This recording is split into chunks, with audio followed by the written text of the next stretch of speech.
Halo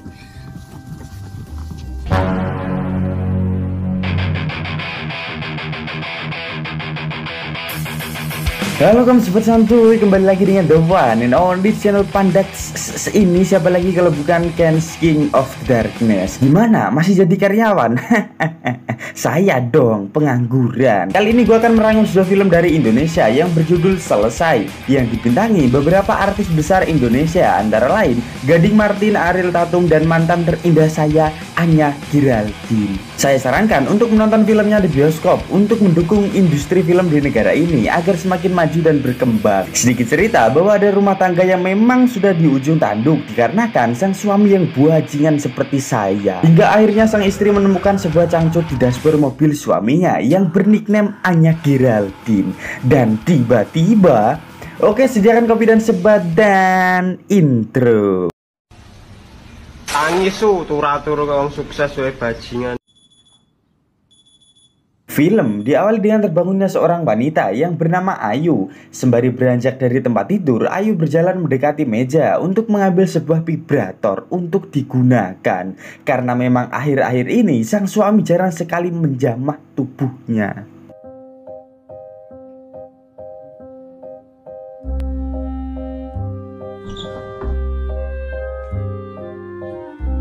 Tak berselang lama, suami Ayu yang bernama Broto Sutejo telah bangun dari tidurnya dan istilah kata, setelah mengumpulkan nyawa terlebih dahulu, akhirnya Broto memutuskan untuk mandi. Sedangkan di sisi lain Ayu yang akan sarapan dibuat sedikit jengkel ketika roti yang akan dimakan berjamur dan selai coklat yang habis. Tapi ketika Ayu menanyakan hal tersebut kepada pembantunya, sang pembantu malah terlihat pecicilan dan terlihat seperti ibu-ibu Facebook pada umumnya, yang dalam situasi apapun sang pembantu yang bernama Yani ini selalu memposting apapun itu yang sedang dilakukannya. Kenapa nih foto? Buat story bu, update. Hingga tak berselang lama Broto yang selesai mandi pun ikut sarapan bersama. Tapi terlihat Broto lebih suka berbicara kepada sang pembantu ketimbang istrinya sendiri. Tak terlihat keromantisan dan keharmonisan dalam rumah tangga ini. Entah karena belum dikaruniai seorang anak atau entah ada masalah apa, satu persatu dari mereka pun pergi meninggalkan rumah itu untuk urusan masing-masing. Udah aku temuin. Bu terakhir dong bu, dadah dong bu, bosku. Singkat cerita, sore hari pun tiba. Diumumkan di Indosiar bahwa pemerintah telah memutuskan untuk melockdown seluruh wilayah di Jakarta dikarenakan kasus penyebaran COVID yang semakin meluas. Hingga tiba-tiba Broto dibuat terkejut ketika Ayu datang dan melempar sebuah cangcut bernickname Anya Giraldine yang ditemukannya di dashboard mobil Broto. Ini kerjaan lagi banyak. Tuh, kamu balikin ke yang punya. Bilang sama dia lain kali kalau mau ngewek sama laki orang, model hotel jadi mobil. Tanpa mendengarkan penjelasan Broto, Ayu pun reok dan uring-uringan terkait suaminya sering selingkuh dan sering ketahuan. Tapi tidak belajar dari kesalahan, Broto malah kembali melakukan perselingkuhan dengan wanita yang bernama Anya Giraldine. Anya! Cuma perek kos-kosan yang namanya istilah damai biar gak ketukar sama perek lain. Sempat akan minggat dari rumah itu tapi tidak terjadi dikarenakan Broto menghalaunya dengan beberapa alasan yang tidak masuk akal terkait kancut tersebut. Ayu berhasil menenangkan dirinya dan jujur kepada Broto kalau dirinya sebenarnya tidak mencintai Broto. Tapi karena Ayu menghargai ibunya Broto, Ayu terpaksa bertahan selama 2 tahun ini dengan perasaan yang hampa dan sunyi seperti rumah yang tak berpenghuni. Aku udah gak cinta sama kamu Broto. Tapi tiba-tiba ada sebuah suara ketukan pintu yang memecah keheningan mereka dan tak lain tak bukan, beliau ini adalah ibu dari Broto Sutejo yang bernama Ibu Sri, nggak pakai rezeki. Kalian gak kangen sama ibu? Bu Sri menjelaskan kalau dirinya ingin tinggal bersama mereka beberapa minggu ke depan karena lockdown yang ditetapkan pemerintah. Permisi, air panas mau lewat. Broto dan Ayu kembali cekcok terkait keputusan Ayu yang ingin berpisah dan bagaimana cara menjelaskannya kepada ibu terkait kejadian barusan. Entah merasa enggan atau takut, mereka berdua tak berani berbicara terus terang kepada Ibu Sri. Hingga saat Ayu masuk kamar, tiba-tiba Ibu Sri bilang ke Broto kalau dirinya ingin sekali mempunyai seorang cucu sesegera mungkin. Ibu kapan dong dikasih cucu? Tak mau durhaka dengan sang ibu, Broto izin pamit untuk ke kamar untuk memenuhi keinginan sang bunda yang tak lain tak bukan. Broto hanyalah ingin ucing sumput dengan situasi yang terjadi saat ini. Yuk, Istilah kata kalau ada api harus ada air yang memadamkan. Broto bilang kalau kejadian barusan merupakan pertanda dari Tuhan kalau mereka tidak ditakdirkan untuk berpisah. Tapi Kamu ngentot semuanya, ingat gak kamu sama Tuhan? wanita suka ada benarnya. Di sini Ayu meminta untuk pisah ranjang dalam 3 hari dan ketika suasana sudah tenang, Broto harus bilang ke ibu tentang kejadian sebenarnya dan Ayu akan segera pergi dari rumah itu.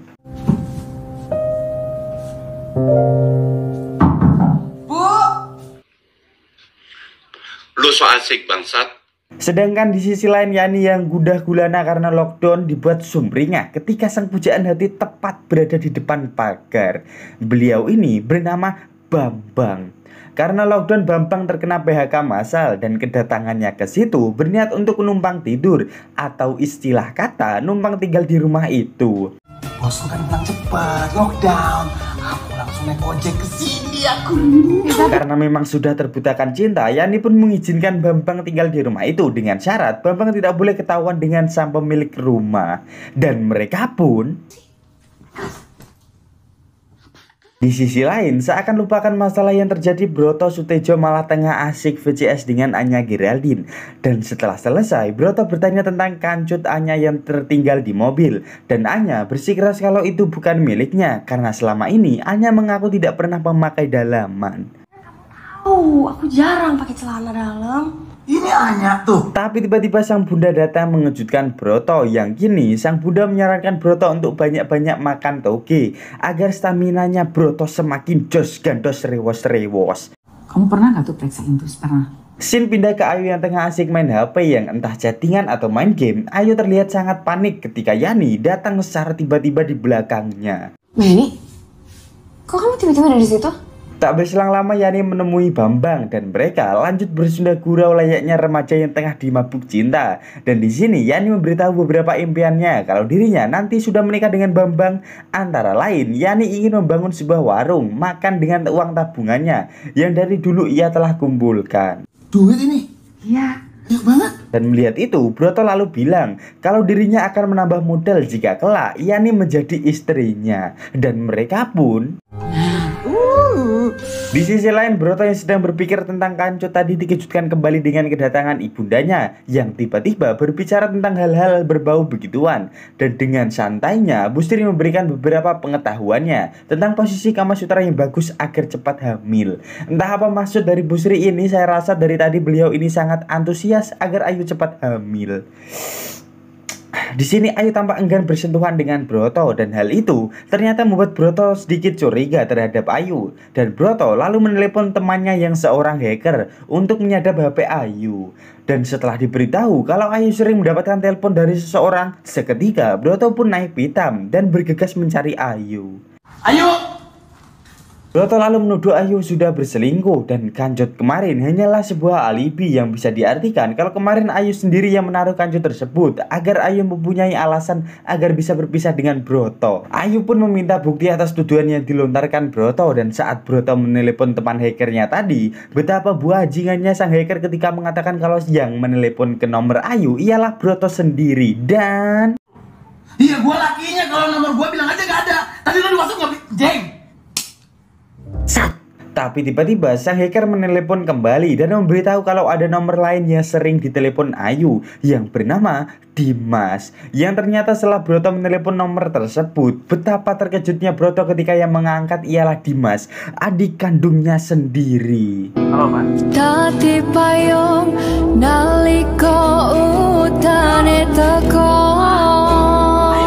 Kemarahan Broto kini sudah tak terkontrol lagi hingga Broto berani main tangan ke Ayu. Yang saat Broto akan memukul Ayu, tiba-tiba sang ibunda datang menghentikan Broto. Daripada gua kasar sama lo.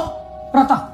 Dan di sini Ayu yang sudah muak akan tingkah laku Broto dengan berani Ayu bilang ke Bu Sri kalau selama ini Broto telah berselingkuh dengan Anya hingga berkali-kali. Dan yang lebih mengagetkannya lagi, ternyata sang bunda telah mengetahui perselingkuhan yang telah dilakukan Broto, anaknya itu. Sang ibu menggoblok-goblokkan Broto karena sudah mendapatkan istri yang cantik, tinggi, besar, masih saja tidak bersyukur. Dan mendengar itu, Ayu pun ikut-ikutan menggoblok-goblokkan Broto. Tapi tiba-tiba Bu Sri bilang kalau dirinya juga tahu kalau Ayu telah berselingkuh dengan Dimas, adiknya Broto.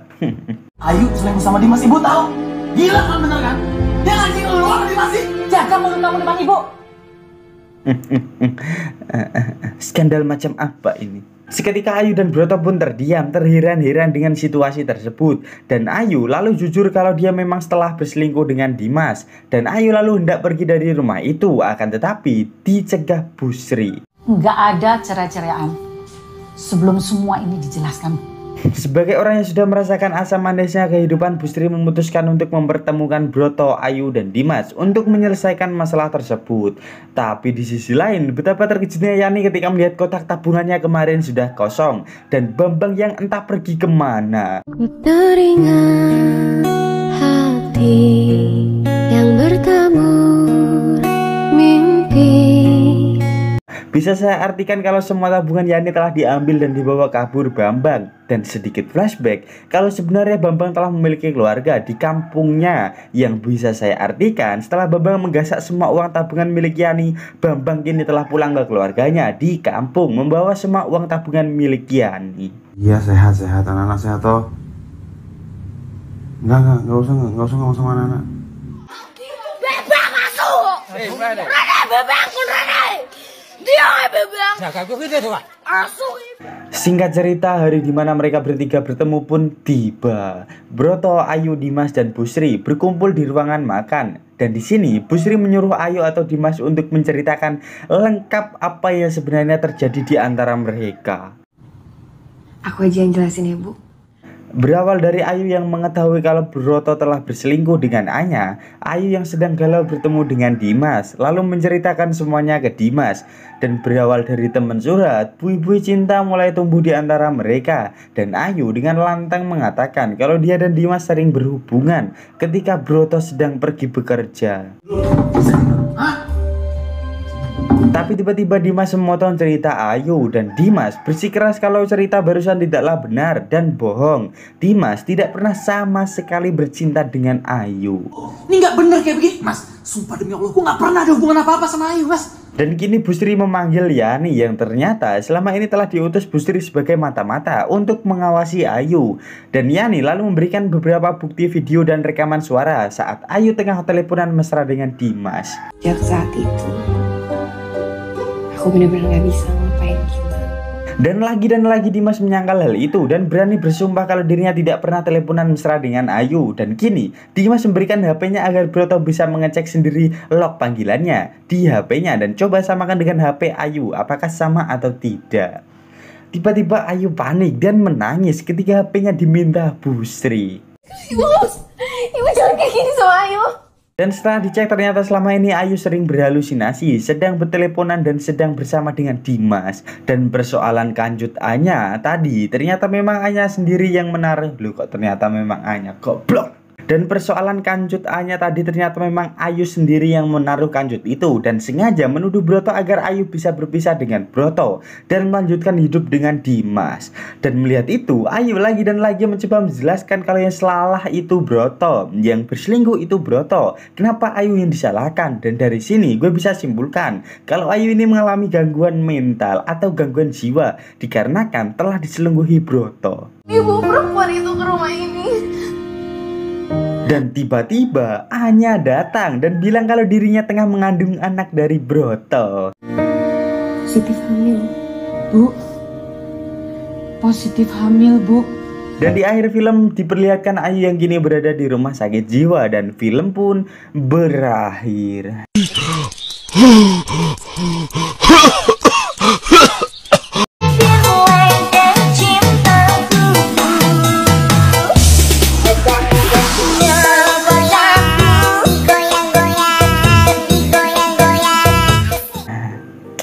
Sebelum film berakhir sebenarnya ada sebuah narasi sih dari Ayu yang mana dia mengatakan kalau dia sebenarnya sangat cinta mati terhadap Broto gitu.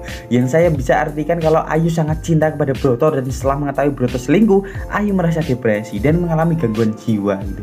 Jadi agak sinkron gitu maksudnya. Endingnya sangat Ada dua wanita yang tersakiti sih di dalam video ini, Ayu dan Yani. Yani juga kasihan setelah enak sepah dibuang, yang mana Bambang sendiri sebenarnya hanya mengincar uang Yani. Lalu pelajaran dapat kita ambil dari film ini adalah jangan pernah menaruh perasaan berlebih terhadap seseorang. Ada dua konsekuensi yang kamu terima, kecewa dan kecewa. Ingat, penyesalan selalu datang di akhir. Jangan sampai baru kenal sudah memberikan ini itu kepada pasangan. Sebenarnya boleh-boleh saja, tapi ada sebuah hal yang harus kamu ketahui. Mungkin kamu akan bahagia jika bersama dengan orang yang tepat, tapi kamu akan kecewa dan mungkin akan gila jika tidak dengan orang yang tepat. Banyak kasus yang jual tanah, jual rumah, gadaikan sertifikat ke bank hanya untuk menuruti kemauan sang kekasihnya. Jika ada yang seperti itu, satu kata buat Anda. Oke, karena saya harus menemui Alexander Daddario di Las Vegas, cukup sampai sini saja. Yowes, tekan semenai.